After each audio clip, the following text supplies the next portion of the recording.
Assalamualaikum, solih dan solihah. Bagaimana kabarnya hari ini? Ustazah doakan semoga semuanya dalam kondisi yang sehat ya. Bertemu lagi dengan Ustazah Mahriani di hari ini, yaitu setiap hari Senin. Semuanya pasti ingat ya bahwa agenda kita adalah one week, one kisah. Satu pekan, satu kisah. Nah, pada pekan ini Ustazah akan bercerita tentang salah seorang dari Rasul ataupun Nabi Allah ya. Beliau adalah Nabi ke-24. Ada yang tahu siapa beliau? Iya, betul sekali. Beliau adalah Nabi Isa alaihi salam. Seperti yang dijelaskan di dalam Al-Quran bahwa Nabi Isa dilahirkan dari seorang perempuan yang suci bernama Maryam. Nah, Maryam sendiri, solihah, adalah seorang keturunan dari Imran, ya, yang dimana dijelaskan di dalam Al-Quran bahwa Imran adalah salah satu dari keturunan yang dipilih oleh Allah untuk memiliki keturunan yang solih maupun solihah. Nah, hal ini dijelaskan oleh Allah di dalam Al-Quran, surah Maryam ayat 33 sampai 34. Jadi solih dan solihah dulu ya, jadi sebelum Maryam ibunda dari Nabi Isa ini lahir, orang tua dari beliau memiliki nazar ya. Nah, yang dimana pada nazar tersebut beliau mengatakan seperti ini, bahwa apabila kelak memiliki keturunan maka akan dijadikan sebagai pelayan ya, pelayan dari Baitul Maqdis, atau kalau bahasa sekarang itu adalah marbot ya. Nah, singkat cerita akhirnya Hannah tadi ya, ibunda dari Maryam melahirkan. Nah, lahirlah seorang Maryam binti Imran.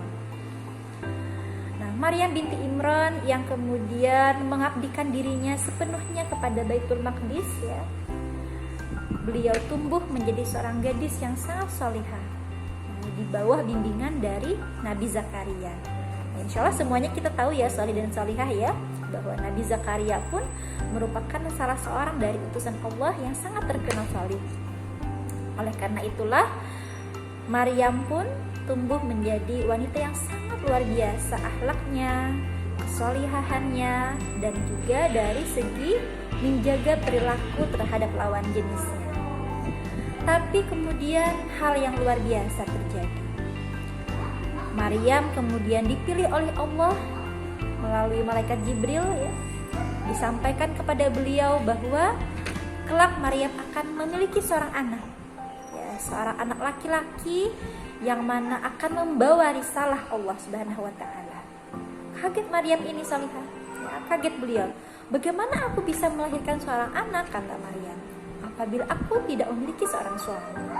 Apa kata malaikat Jibril yang menyampaikan pesan tadi? Tidak ada yang tidak mungkin ketika Allah berkehendak. Kun fayakun. Nah, kemudian hari berganti hari, bulan juga berganti bulan, sampailah saat dimana ibunda Maryam akan melahirkan.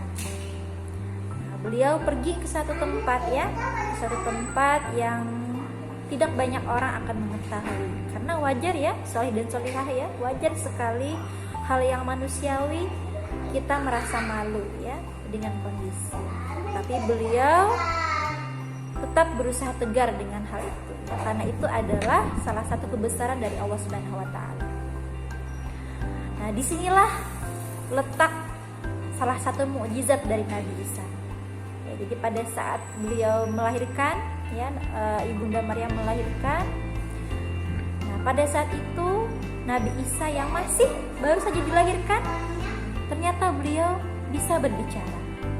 Nah, Nabi Isa kemudian menghibur hati sang ibunda, bahwa kata Nabi Isa, jangan bersedih wahai ibuku ya, bahwa ini adalah salah satu dari kehendak Allah Subhanahu wa taala. Nah, pada saat itu kemudian disampaikan kepada ibunda Maryam agar beliau berpuasa bicara. Nah, jadi tidak berbicara beliau ya. Jadi yang berbicara adalah Nabi Isa alaihissalam. Kemudian Allah memerintahkan kepada Ibunda Maryam dan juga Nabi Isa untuk kembali ke tempat asal mereka. Di sana orang melihat bingung, kaget. Loh, Maryam, kok bisa kamu ini memiliki seorang anak? Kemudian Maryam yang beliau sudah bernazar ya untuk berpuasa, untuk tidak berbicara, beliau diam saja. Sampai kemudian Nabi Isa yang menjawab semua pertanyaan itu. Masya Allah. Di dalam Al-Quran dijelaskan bahwa Nabi Isa adalah seorang hamba yang Allah pilih sebagai Rasul yang diutus untuk berdakwah kepada kaumnya. Ya, jadi risalah pertama ya, atau tugas pertama yang diberikan Allah kepada Nabi Isa adalah menetapkan makomnya atau posisi atau kedudukan dari Nabi Isa sendiri. Nah, jadi salah besar ya yang mengatakan bahwa Nabi Isa adalah anak dari seorang pezina. Salah ya, karena Nabi Isa adalah salah satu dari bentuk kebesaran Allah ya, salah satu bentuk dari kekuasaan Allah, yang mana beliau, Allah Subhanahu wa taala, menciptakan seorang hamba yang soleh ya dari seorang perempuan ya, seorang perempuan yang suci bernama Maryam. Hal ini menandakan bahwa apapun ketika Allah berkehendak maka semua itu pasti akan terjadi. Itu yang pertama. Yang kedua, risalah beliau adalah untuk menetapkan posisi beliau, bahwa Nabi Isa adalah seorang nabi dan rasul, bukan anak Tuhan seperti yang disampaikan oleh kaum Yahudi ya, yang mengatakan bahwa Nabi Isa adalah keturunan dari Allah ya, bahwa Nabi Isa adalah anak Tuhan. Salah, jadi salah besar. Jadi Allah menekankan risalah pertama beliau adalah menyampaikan bahwa Nabi Isa adalah seorang nabi dan rasul yang diutus oleh Allah untuk menegakkan agama Allah Subhanahu wa taala di muka bumi. Dalam menjalankan dakwah beliau ini, Nabi Isa seperti halnya dengan nabi dan rasul terdahulu ya, soleh-solehah ya, banyak sekali kendala yang beliau hadapi, mulai dari pengkhianatan, kemudian juga dikejar oleh para kaum yang musyrik ya, yang tidak senang dengan dakwahnya beliau ya. Yang dimana dalam hal ini untuk menghadapi segala macam kesulitan tadi ya, nah kemudian Allah memberikan Nabi Isa beberapa mukjizat yang luar biasa. Misal beliau diberikan mukjizat yaitu bisa menghidupkan orang yang sudah mati. Kemudian ada juga bisa menyembuhkan orang yang buta ya dari lahir. Kemudian juga beliau bisa menyembuhkan penyakit kusta dan lain-lain. Jadi ada banyak sekali ya mukjizat dari Nabi Isa alaihissalam. Nah, hal itu tidak lain merupakan adalah supaya para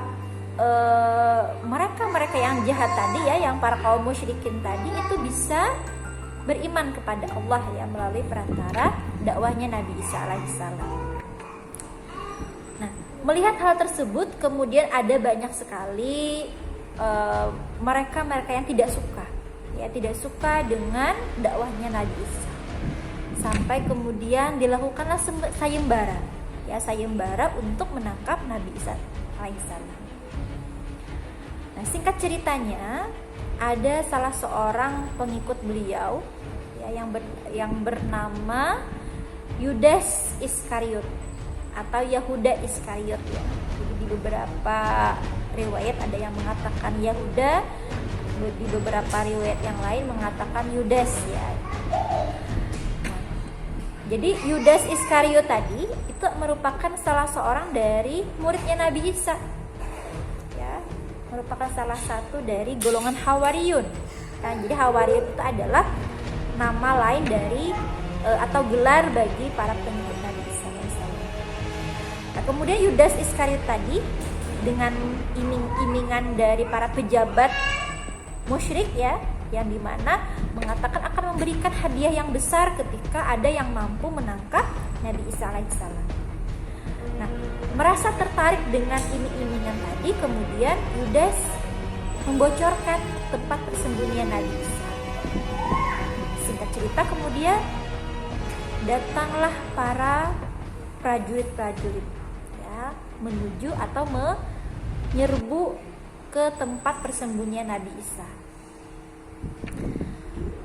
Melihat tersebut, kemudian Nabi Isa ya, yang beliau merasa khawatir ya, khawatir dengan kondisi yang sudah mulai terkepung. Saat itulah kemudian Allah Subhanahu wa taala menunjukkan kebesarannya. Nabi Isa alaihissalam kemudian diangkat ke langit ya, dan diselamatkan oleh Allah Subhanahu wa taala. Pun bagi Yudas Iskariot tadi yang merupakan seorang pengkhianat ya, yang seorang murid tapi dia justru memberitahu tempat persembunyian Nabi Isa, kemudian Allah balik ya, yaitu dengan mengubah wajahnya si Yudas, kemudian perawakannya Yudas itu menjadi sama persis seperti Nabi Isa alaihissalam. Nah, melihat hal tersebut, para prajurit tadi yang datang untuk menyerbu tempat Nabi Isa alaihissalam kaget, loh, Nabi Isa-nya ternyata ada di sini. Nah, kemudian oleh mereka dibawalah si Yudas Iskariot tadi. Nah, dibawa, diarak, dan kemudian di dalam beberapa riwayat mengatakan disalib. Nah, mungkin kalian juga pernah ya mendengar cerita ini pada versi yang berbeda ya, karena ada di antara salah satu agama lain ya selain Islam yang mengatakan Nabi Isa atau Tuhan mereka itu disalib. Padahal itu bukanlah Nabi Isa, tapi merupakan seorang pengkhianat yang bernama Yudas Iskariot, yang kemudian Allah lupakan dia seperti Nabi Isa. Adapun Nabi Isa sendiri Allah angkat, Allah selamatkan dari segala mara bahaya tadi. Masya Allah. قتلنا المسيح عيسى ابن مريم رسول الله وما قتلوه وما صلبوه ولكن شبه لهم وإن الذين اختلفوا فيه لفي شك منه ما لهم به من علم إلا اتباع الظن وما قتلوه يقينا بل رفعه الله إليه وكان الله عزيزا حكيما وإن من أهل الكتاب إلا ليؤمنن به قبل موته ويوم القيامة يكون عليهم شهيدا. Nah, soleh dan salihah, demikian tadi ya cerita tentang Nabi Isa alaihissalam. Semoga kita bisa mengambil pelajaran dari kisah beliau. Ingat, isi dari Al-Quran itu adalah sebagian besar merupakan kisah-kisah. Artinya apa? Bahwa dengan kisah ya, dengan bercerita ada banyak hal, hikmah maupun ibroh atau pelajaran yang bisa kita ambil. Silahkan setelah ini kalian diskusikan ya dengan wali kelas kalian di Jauma Lifetime nanti. Harapan Ustadzah, kita semua menjadi pribadi yang lebih baik lagi dari hari ke hari. Oke, salih dan salihah, demikian dari Ustadzah. Afwan jika ada salah kata, karena segala kesempurnaan hanyalah milik Allah, dan jika ada kekurangan itu dari Ustadzah pribadi. Billahi taufiq wal hidayah. Wassalamualaikum warahmatullahi wabarakatuh.